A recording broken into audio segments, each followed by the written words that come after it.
Christian बीवी और मुस्लिम शौहर। शौहर और बीवी रात सोए हुए थे कि अचानक शौहर की आंख खुलने पर उसने देखा कि बीवी चुपके चुपके मोबाइल में कुछ देख रही है। शौहर हैरत से समझने की कोशिश करने लगा कि रात के इस पहर आखिर ये क्यों जाग रही है। खैर, वो करवट बदलकर सो गया। असद एक मुसलमान लड़का था जबकि सोनिया क्रिश्चियन लड़की थी। दोनों को एक दूसरे से मोहब्बत हो गई, इसलिए फैमिली के अगेंस्ट जाकर दोनों ने शादी कर ली। अब इनकी शादी को 2 साल का अरसा गुजर चुका था। असद एक नेक और शरीफ मुसलमान था और अपनी शादी अच्छे से निभा रहा था। अगली रात असद ने फिर से देखा सोनिया मोबाइल देख रही है और चुपके चुपके रो रही है। असद खामोशी से लेटा रहा और यह सोचता रहा कि आखिर इसको कौन सी बात परेशान कर रही है। मुमकिन है अपने पेरेंट्स और अपनी फैमिली को याद करके रो रही होगी। अगले रोज फिर से यही सब कुछ हुआ। सोनिया मोबाइल की टॉर्च ऑन कर रही थी और फिर असद के पास वाला ड्रॉवर खोलने लगी। फिर उसने उसमें से कुछ निकाला और अपने दुपट्टे में लपेटकर बाहर की तरफ चली गई। आज तो असद को बहुत ताज्जुब हुआ। वो कुछ देर तो लेटा सोचता रहा कि आखिर मामला क्या है।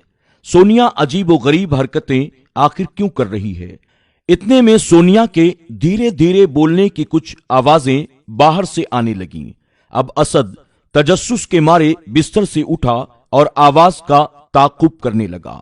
दूर से सोनिया बैठी हुई नजर आई जो ड्राइंग रूम में गर्दन झुकाए कुछ कर रही थी। असद तजस्सुस के मारे आगे बढ़ा तो क्या देखता है कि सोनिया कुरान पाक खोले और साथ में मोबाइल पर ऑडियो लगाए पढ़ने और समझने की कोशिश कर रही है। अरे ये क्या, ये तुम क्या कर रही हो? खुशी और हैरत से असद बोल उठा। सोनिया कुछ घबरा गई। वो मैं कुरान समझने की कोशिश कर रही हूं। असद मुतमईन सा गौर से उसको देखता रहा और फिर बोला, रात के इस वक्त? सोनिया बोली, जी, असल में इस वक्त खामोशी होती है ना, और सुकून भी, तो ज्यादा अच्छे से बात समझ में आती है। लेकिन तुम्हें ये कुरान पाक पढ़ने का शौक कैसे हुआ?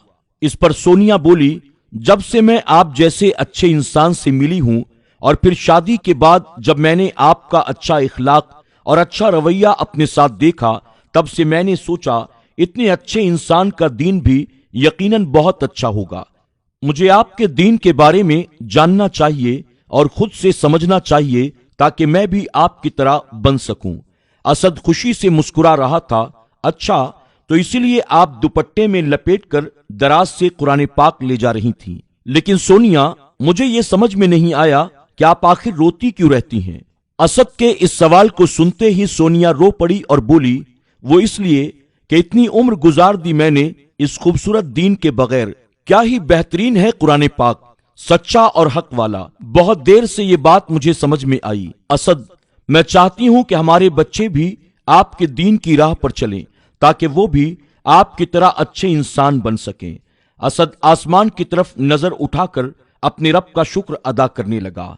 ऐ अल्लाह, तेरा शुक्र है कि तूने मेरी बीवी को हिदायत अता कर दी, तूने मेरी दुआ को कबूल कर लिया। ऐ अल्लाह, तेरा हम पर बड़ा करम हो गया। असद की आंखों से मुसलसल आंसू बहते जा रहे थे और वो अपने रब का शुक्र अदा कर रहा था। या अल्लाह, दीन इस्लाम पर तू हमें इस्तिकामत देना और हमें खात्मा भी ईमान के साथ अता करना।